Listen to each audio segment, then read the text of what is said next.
Still with me in the studio, Allan Thomson, Head of Derivatives and Equity Trading on the Johannesburg Stock Exchange. Okay, Al, let's come back to this exchange thing now. So now we've got a whole lot of people together, we've got a whole lot of farmers, and we've got a whole lot of buyers together, and they're setting a price. Yes, quite right.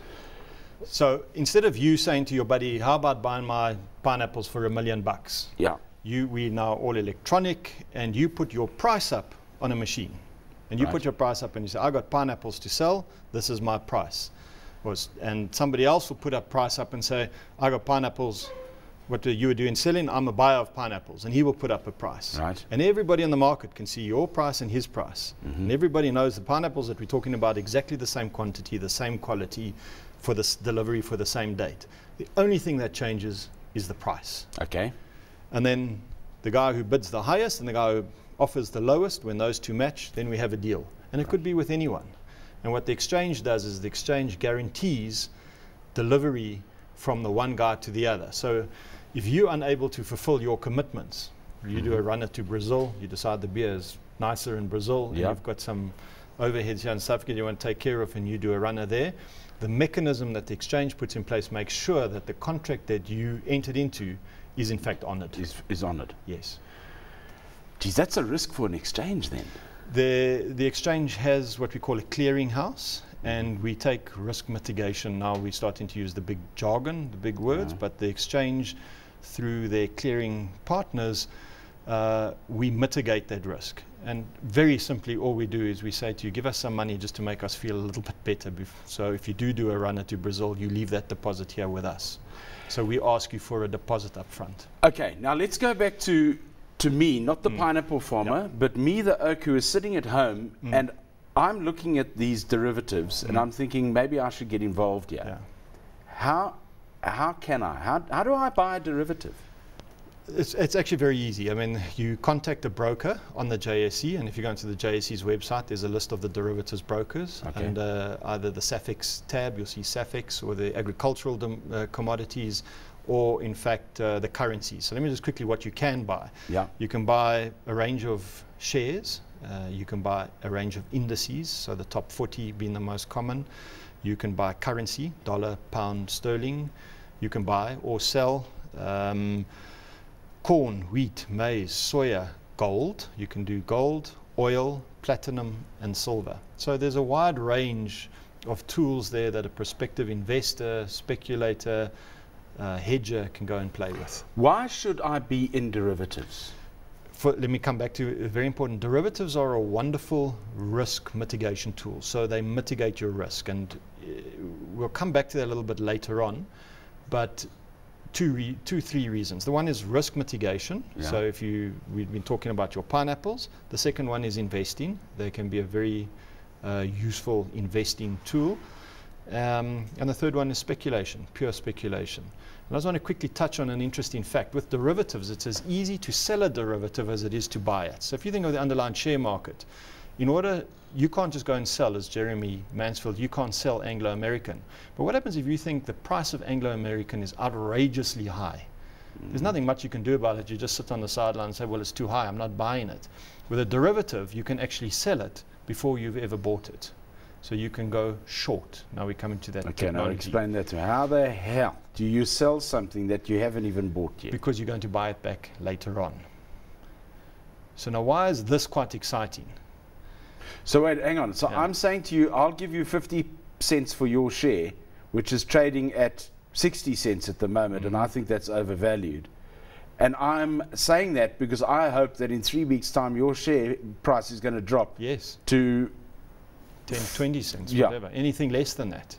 Okay. So let's just take a very good example. The share is trading at 60 cents and you think it's outrageously too high. It's just too high. It doesn't justify that share price. You can sell it now at 60 cents. And if the share drops anytime between now and when your derivative ends, you can buy it back at a cheaper price. So what that does, it opens up a whole new range of investing. When I started trading many years ago at local merchant bank, my boss said to me, it's far easier to spot the dogs in the market than the stars, who are the guys who are really bad. So instead of buying the good guys, just sell the bad guys. It's just a whole different mindset. And these kind of speculators play an important role. Let's just take oil. If oil, let me take a better example. When the rand went to 18 rand in 2001, you know, even to the dollar, I think we were close to 17, 18 rand in 2001. Every South African knew, they knew as a South African, my currency is hopelessly, hopelessly undervalued. You know, you just have to do the cappuccino test in the UK.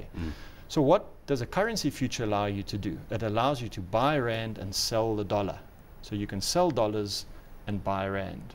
If you think the oil price is just ludicrous, it's going through the roof, you can sell oil. Who are you going to sell to? If you think you're a farmer and can't afford the oil price to go up anymore, you can sell to a farmer who will buy the oil price in order to hedge his input costs to plant pineapples. So all I'm trying to explain here is that there are so many different reasons to buy and sell a derivative. They are very, very powerful tools. They create just a huge plethora of opportunity in the financial markets. Suddenly open up with derivatives. But they also, I mean, you've got to know what you're doing here, eh? Because I can see the way you're talking. I can see that there's an opportunity for huge profit out of these. Yes. But there's also an opportunity for massive loss as well. I've used, on this TV channel, I've used the example many times. I liken derivatives to a knife. A knife in the hands of a criminal is a dangerous weapon. But in the hands of a chef, it's a vital, vital tool to prepare a decent dinner. You wouldn't be able to make a decent dinner without a knife. Now, a derivative is exactly the same thing. Used incorrectly, it can be fairly dangerous. But understood and used correctly, it's an indispensable tool in the modern financial world. How would I then go about getting advice on derivatives? Me, Joe Soap, sitting watching this TV show right now, and I think, okay, I've got exposure to property, I've got some cash in the bank, I've got some exposure offshore, I've got equities, I've got a decent portfolio. Maybe I should start looking at derivatives. Yes. How do I start getting advice? Because right now, I'm thinking to myself, I'm a little bit nervous about these things because I'm going, whoa, this could be a bit too risky for me. How do I take that risk away? My suggestion is, first and foremost, go and have a look on the JSE website. We've got quite a lot of educational stuff there. There are some podcasts coming fairly soon on basic derivatives. Brokers, the bulk of the large recognized brokers are very good. They hold education seminars at the JSE. And of course the internet. I mean, you can just Google derivatives on the internet. You'll find millions and millions of educative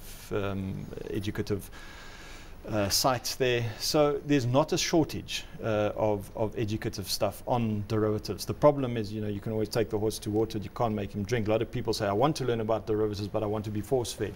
Derivatives do take a little bit of application, but once you've mastered the very basics of derivative, they are in fact incredibly intuitive instruments. You're not going to struggle from an intuitive point of view. It's like a bet. You know, most people understand when there's a good bet and when there's a bad bet. It's a poor analogy in terms of the word, but they are actually very intuitive. Let's come back to the sort of portfolio, because we've discussed this a few times on the show. I think the first show we ever did on this channel was, I referred to an old ad in the 80s, which said your 3 pillars of wealth: property, equity, cash. And I said, are those still the 3 pillars of wealth? If we look at onshore equities, onshore cash, onshore property, offshore equities, offshore cash, offshore property, and we look at percentages there, let's say it's 30, 30, 30, no, we're 15, 15, 15, 15, 15, 15.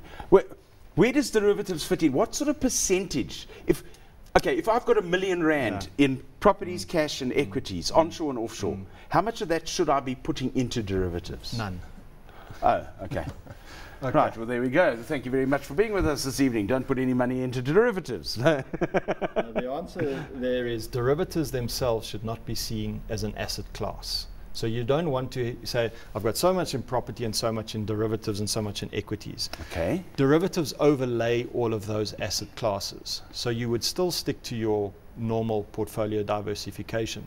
But derivatives sit on top of, they're an overlay. So you can either get exposure to equities through derivatives, or you can lose exposure to some of the other asset classes. Now I would, in the modern world, I would start thinking there's some other asset classes that would be useful. Commodities, soft commodities, hard commodities are quite useful. Any agricultural products, I think there's a case to be made for them. How would you get exposure to those? Those are through derivatives, but it's not the derivative per se that you want in exposure to. The derivative merely derives its value from an underlying instrument. Does that make sense? There's not, what I'm trying to say is derivatives on themselves are not an asset class. Okay, yeah, right. Does that make sense? So I'm sitting here thinking, okay, everyone has been talking about food prices and they're going to be going up. So should I be looking at taking a derivative on wheat delivery next year? It's a possibility. I mean, there are a lot of people that are taking the view that populations are getting larger, the food supply is not getting any larger, prices are going up as a part of your underlying wealth. Commodities and food may be a good investment going forward. How would you get exposure to those particular asset classes? In this case, derivatives is really going to be the only one. What about commodities? Oil. Yeah. Now, here in South Africa, we've just got an ETN that has been listed on the JSE. That's one way, but it in itself is a derivative to get exposure to oil, because you're not going to have a 44-gallon drum of oil sitting in your backyard. No. But you would want exposure to the oil price. Yeah. How do you get exposure to the oil price? It's through a derivative, which derives its value from that. So these are all derivatives. Derivatives themselves, let me repeat it, is not an asset class on its own, but it will give you exposure to other asset classes. But speak to your broker. Yes, but let me just come back to the equities. You know, you might want to lose exposure for some reason or other to the IT industry, for example. But how do you do that? The way that you lose exposure, or in fact you short it, is through the derivatives. But it's still an equity trade. Well, there's one to do. I tell you, I'll give you one piece of advice right now. You can go short on TV presenters' salaries. Yes, because those are just going straight down the tubes. Allan Thomson from JSE, thank you very much for joining us this evening.